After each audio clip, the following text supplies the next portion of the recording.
Just ahead on American Black Journal, an African-American owned business is awarded a multi-million-dollar contract to supply fuel for the city of Detroit. Plus, a national organization is helping young people in Detroit become self-sufficient. We're at the Detroit Policy Conference for today's show. Stay right there.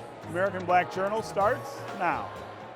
Masco Corporation is proud to manufacture innovative and environmentally friendly products for the home. Delta faucets, craft-made in Merillat cabinets, and Behr brand paints have all been designed with you in mind. Masco and its family of companies, serving Michigan communities since 1929.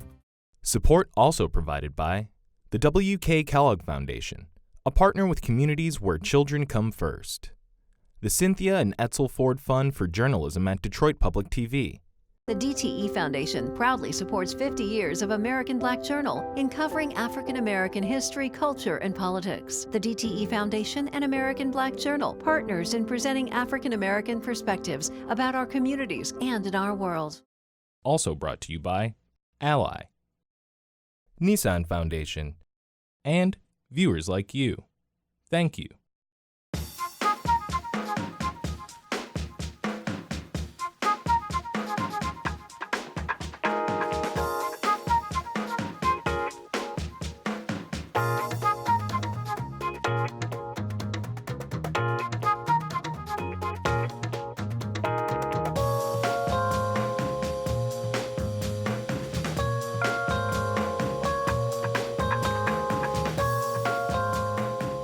Welcome to American Black Journal. I'm Stephen Henderson. We're coming to you from the Detroit Policy Conference at the Motor City Casino Hotel. The Detroit Regional Chamber is bringing together hundreds of business, community, civic, and government leaders to talk about growing the city's economy in this new decade. My first guest began the new year by making history. His company became the first minority-owned fuel provider for the city of Detroit. I'd like to welcome Moses Shepard, founder of Ace Petroleum, to American Black Journal. Welcome and congratulations. Thank you, Steve. That is a big deal. Thank you. Yeah, so talk about what this contract means, first to your company, but then to the idea of African American businesses in the city. Okay. Well, the contract is going to be good for us because it gives us a boost to not only supply local, but actually supply on a national platform. Mm-hmm. Uh-huh. And we've been working on it for about 2.5 years now, since we started. And we were one of the successful bidders in the contract. Yeah, and for black businesses, this is a milestone. You would think in a city that is 85% African American and has been for as long as it has been, that we wouldn't be reaching these milestones still, but we are. That's correct. I think it's either, if not the largest contract has ever been awarded to an African American, it's probably one of the largest. Yeah. And I think it was long overdue. I think that we have a lot of qualified black companies here that can do business in the city, but a lot of times for some strange reason, it's tough for them to maneuver through the system. Yeah. And my suggestion to them would be to just stay on top of what they're doing and continue to push and don't be pushed out. Yeah. Tell me about the fuel business. I don't really understand, I think, how it works. Okay. Tell me how you got into it. Well, that's a long story how I got into it, but I've been, years ago I used to work for a company and I was running about 8 of their retail stores for them. Took them, made them very profitable, and fuel stores. Fuel convenience stores, yes. Yes. Okay, yeah. And I always had a relationship with the family, and my connections just run pretty deep, and I end up in the fuel business. Right, right. Today, we're local, but we're getting ready to go national. Yeah. Talk about when you make that decision to go out on your own. I mean, all of us spend most of our lives working for somebody else, and there's some security to that. What made you decide that it was time to do this on your own? Well, years ago I got fired from my job. That helps, right? So I decided to start my own company. I had a music distribution company that I was supplying music to convenience stores across the country. Then that catapulted into a prison distribution company where I was supplying prison inmates throughout the United States of various prisons. Yeah. At about maybe 3,000 prisons that I was supplying on a daily basis. Okay. Music and electronics. Yeah. And so, I've been an entrepreneur for a long time, and various phases and different things and ways that I was able to get things done. I own a lot of real estate in the city. I'm born and raised in the city. I got so much passion for the city. When people were running away from the city, I was trying to dive in and try to help stabilize the neighborhoods. And it was tough for me to do business downtown, so I decided to go into the neighborhood and see what I can do, and I started buying blocks and blocks of apartment buildings. Talk about when you started, what it was like for African American businesses, and whether that's different today, both in terms of the city itself, but just sort of more generally. Well, I think it's been kind of difficult, not only back then, even still today. Detroit is a 80% black city, and we have challenges with quite a few minorities trying to get business in the city, which I think that needs to be changed some kind of way. Right. What are some of the hurdles to that? I mean, what are some of the things other than just systemic racism and bias, which we all know still exists? Are there specific things that black businesses don't have access to that would help them get more of the business, for instance, from the city of Detroit? Well, I would think capital, training. Those are probably two of the biggest. Capital might be number one. And I think that, sometimes when you have a minority company that's set aside to do business, I think they should also have set-asides where they don't have to bid. I've ran into some situations where larger companies that should have probably reached out to someone like me to do business with as far as fuel, they just put out no bid contracts, and a couple other larger companies received them. Right. When you got a capable African American company that can supply not only local but on a national level without a problem. Are there partnerships that African American businesses could benefit from that they're not entering into? In other words, among black businesses, but also between black businesses and other businesses? Well, I would think so. I would think that they would be able, the black businesses should be able to partnership with some of the larger companies to do business. Does that happen very much, or? I don't think so. I don't see it happening a lot, but in my business, it's a little different for me. But you got construction companies that's building downtown up. I think that most of these construction companies should actually, set something aside to do business with African Americans. They are building up our city. In the neighborhoods where you have been working, tell me about what's going on. I mean, we have this narrative unfolding all the time about the difference between downtown and the neighborhoods. How does that look on an individual level for you? Well, on an individual level for me, the way that I do it, I go in, I identify certain areas that I want to buy in or own property in, and whatever, if it's something available for me to buy, I'll buy it, and I'll hold it, and I'll stabilize it, and make it profitable. But to my understanding, I hear that they're putting money in certain neighborhoods, and the neighborhoods that they're putting money in, most likely I own buildings in those particular neighborhoods. Right. Do you feel like there has been a turn from just focusing on downtown and midtown to the neighborhoods? Is that something that's happening in the places where you're invested?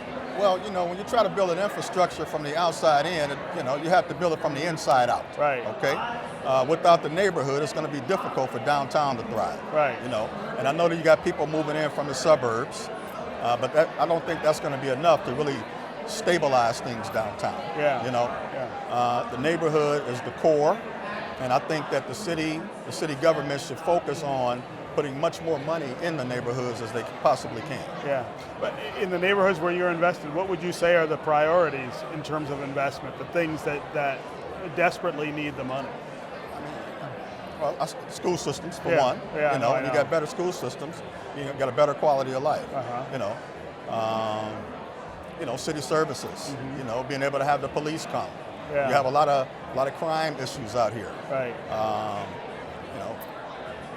Anything that would be able to help uplift the neighborhood and have people not only from the city be happy, but even the people that are coming in from the suburbs to move in the neighborhood and feel safe. And of course the challenge is what we really need is investment in the people themselves.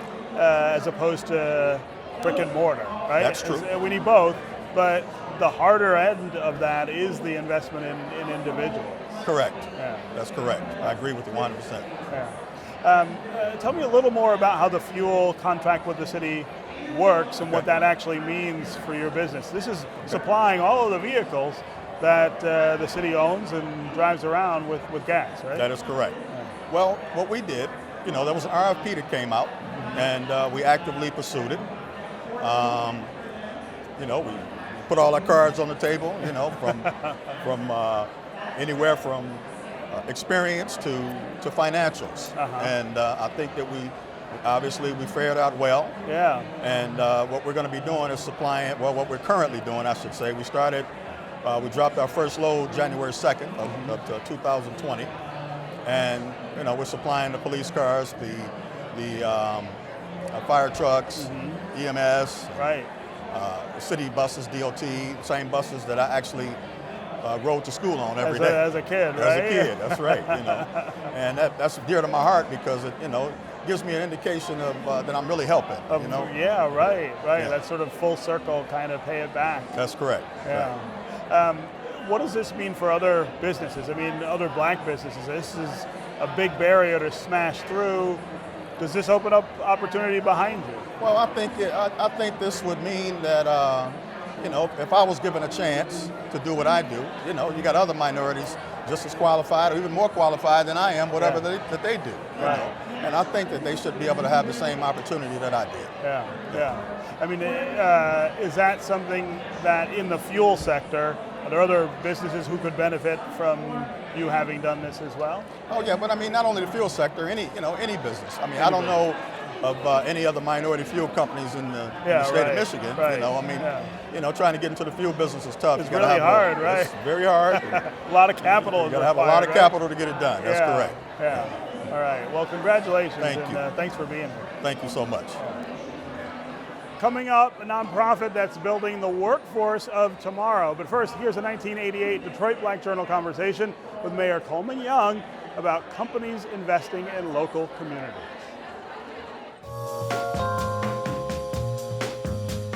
Let me ask you something. You mentioned jobs, and that has always been something that you have said, if we get some jobs in here, we won't nearly have the problems that we do.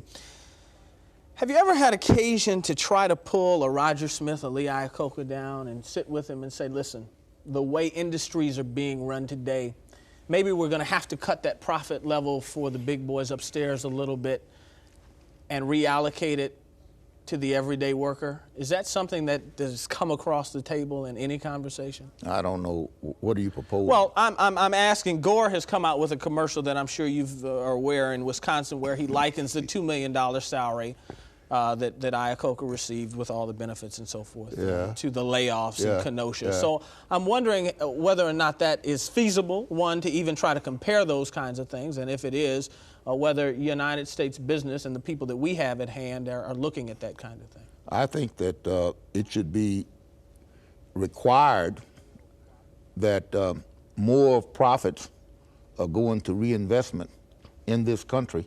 I believe that should happen.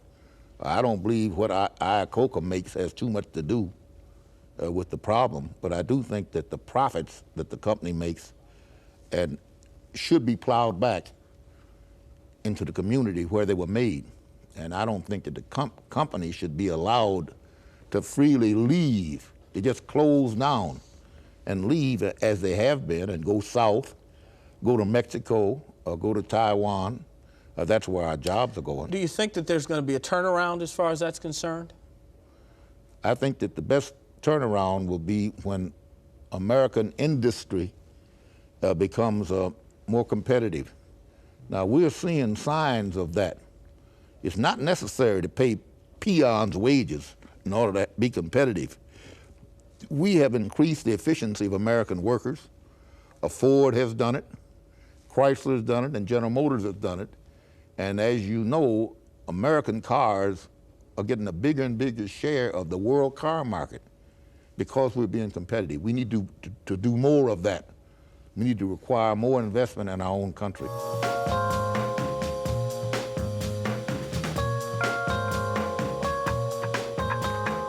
Conversations here at the Detroit Policy Conference focus on investing in Detroit's future. In order to grow, the city is going to need a strong workforce to meet the business demands of the next decade. The national nonprofit organization Urban Alliance is helping prepare young people for the jobs of the future and for their own personal success. Joining me now is the Executive Director of Urban Alliance in Detroit, Sherry Chisholm. Welcome to American Black Journal. Thank you so much for having me. Yeah. So talk about the history of Urban Alliance. How long has it been around? How long has it been working here in Detroit?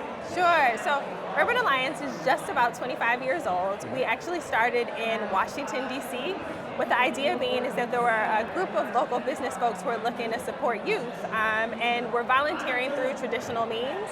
And the students said what they really needed was a job. And out of that really birthed Urban Alliance. So right now we're in 5 regions. Urban Alliance started in Detroit in the fall of 2018, serving 40 students through our high school internship program. At its core, we're a youth development organization. So we believe in providing youth with the opportunities, network, and resources to achieve at their highest potential. And the method we use to do that is through a paid internship their senior year. Yeah. The key word there, I think, is paid. Yes. So many of the opportunities that young people have right now, they're being asked to do things for free, and a lot of kids don't have the ability to do that. I mean, the idea of it being paid really makes a difference. Yes, most of our students are income contributors. Yeah. So our students start at an average of $11 an hour, and many of our students are using what they earn to potentially pay for prom or extra activities, and many of our students are using what they earn to pay the light bill. Yeah. So we very much so believe that the model works best when students can both learn something new and earn to support themselves along the way. Yeah, and the funding for that, Yes. that's always the key, is making sure there's money to make the internships paid. Talk about how you're able to do that at Urban Alliance. So through the generous support of the Quicken Loans Community Foundation, as well as Bank of America and Skillman, they were really our anchor partners in bringing us here. We've since expanded to others, including GM and the Berman Foundation, and they are supporting us in both providing the programming and the wages. Yeah. Our model's a little bit different in that we believe that we're directly contributing to the organization. So corporate organizations pay the wages of our students and also support the programming, such as transportation and mentorship that provides those wraparound services. Right. And what kind of businesses are you able to place the kids in? Yeah, so right now, our students are in a myriad of industries and sectors within that. So we have a large portion of our students who are heavily invested in working in the construction industry. We know here in Detroit, skilled trades is hugely under-resourced, so creating a pipeline for that. We also have students working in HR and finance, students working in customer service at Bank of America. So we are looking to provide a diversity of opportunities, but also as we continue to grow, making sure that what we're doing aligns to the industries that need it most here in Detroit, which are really construction, business, and IT. Yeah, and that first job experience, that first chance to go do something, is not just about earning the money, it's also about that experience and welcoming you to this kind of world of work and success that's really important for young people. You can't imagine what you haven't seen. And so for many of our young people, they've never been downtown, let alone in one of the corporate businesses that operates down there. So introducing them to what's possible, as well as giving them that first taste of what it would look like to be a part of that organization and mentoring them along the way. So part of our program is providing the soft skills necessary for the job, not just the job. So what's the communication required? What does timeliness look like? What does it look like to advocate for yourself at work? It's also a huge part of what we'd like to bring to the program and to students. Yeah, so and how are you doing that with the young people? I mean, those soft skills are things that a lot of people assume you get from your parents or from your family. A lot of kids don't have that. Right, so Urban Alliance is a year-round program. So the first 6 months that the first 6 weeks that the students are with us, they're in soft skills training, which is delivered by Urban Alliance staff. And so they have the opportunity to talk about first impressions, resume writing, all the foundational things you need for employment. And then after that 6 weeks, they enter the workforce with the support of a mentor, both on the professional side, as well as a program coordinator from the Urban Alliance side. So they're receiving support from both ends through their experience. Right. And what happens after they're done? with the internship? So we have students who are doing a variety of things now. I'm really happy to report that some of our employers actually decided to bring on our interns as full-time employees. Keep them, oh wow. Yes, so we have students at Bedrock, which is located within Quicken Loans, a student that went on to work full-time for Bank of America, and many of our students decided that they wanted to go on to college, which is true, or enroll in a vocational program. And we provide support for them in that process. Getting the job is one thing, keeping it is also something that you need support on, so our alumni team helps them with that. If you had to sort of put your finger on a couple of the sort of common challenges that kids have in getting this kind of experience, what would you say they are? I would say the first is the opportunity at the right time. Yeah. Oftentimes there are a lot of programs that are provided during the summer, which is great, and I think a great first place to start. What research shows is that when a student is on the cusp of adulthood is when the program is most impactful. So the right timing for the program is what's really necessary. And then in Detroit, which is very unique to us, is then once you have the opportunity, do you have access to it? Can you really get Right, to it? so providing transportation for students is also a huge barrier, and we provide both transportation to work and home for our students. Well, what about generational differences? I was curious, people who are working with young people now, what they're hearing from those young people about their optimism, about their hopes that may look different than what we would remember as I would kids. say I'm with the students on a regular basis. Yeah. Our students are still very much so focused on what's next for them. Will I be able to support my family? What's my long-term trajectory look like? I think that's something that's common to everyone. And we want to make sure to provide them with the skills they need to do that. Generationally, I don't think there's a big shift. In Detroit, as you already know, we're in the midst of a big transition, and so many of our mentors are in their late 20s, potentially early 30s, and not so far removed, so they understand the challenges that our young people are going through and what they want to do. What are we missing in this sector in the city? I mean, you guys are filling an important gap, but there are lots of others around us. Right. I think, when it comes to providing the most robust experience is making sure it's a coordinated effort. There is no shortage of talented young people, but there is in terms of opportunities and internship slots for them. I think as a community, we're thinking really strategically about what does it look like to align and coordinate to support a student from grade K all the way to their next step post high school graduation.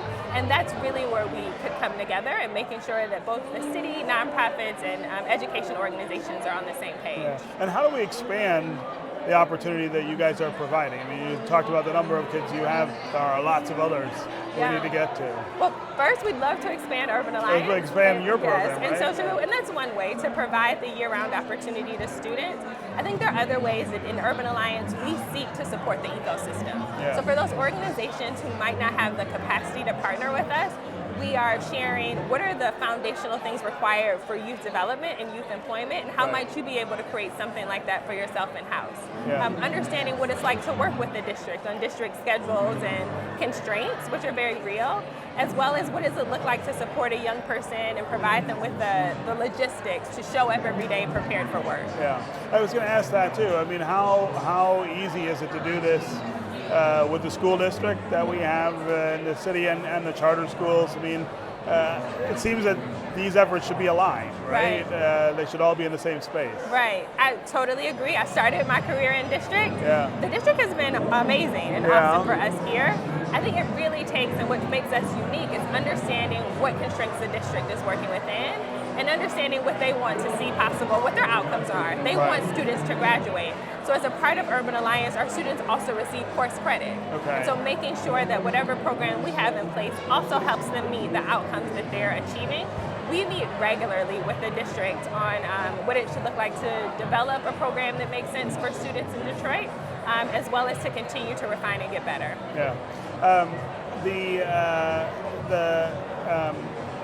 The outcomes, you talked about some of the kids staying with the companies, but overall, talk about what the outcomes look like. So the majority of our students, 90% of them go on to be accepted to college. We see that across the board nationally. About 80% of those students matriculate on to the second year, which shows if a student is able to make it to the second year of college, they're likely to make it all the way through.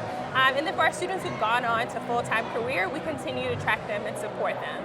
I think that we are, as we're in the early stages of Detroit, like evolving what success looks like, and I know a big part of that is making sure that those students who want to go on to work have what they need there. So we'll be happy to report outcomes on that in the next couple of years. Yeah. Okay. Well, congratulations, and thanks for coming by. Yeah, absolutely. Thanks so much.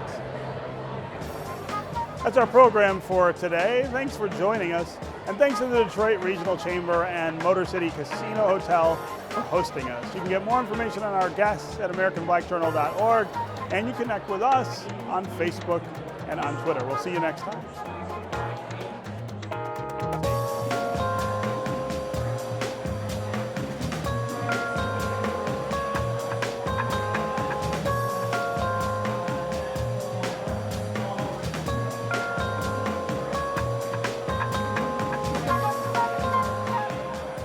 Masco Corporation is proud to manufacture innovative and environmentally friendly products for the home. Delta faucets, craft-made in Merillat cabinets, and Behr brand paints have all been designed with you in mind. Masco and its family of companies, serving Michigan communities since 1929.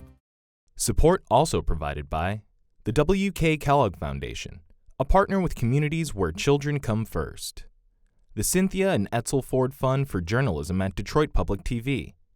The DTE Foundation proudly supports 50 years of American Black Journal in covering African American history, culture, and politics. The DTE Foundation and American Black Journal, partners in presenting African American perspectives about our communities and in our world.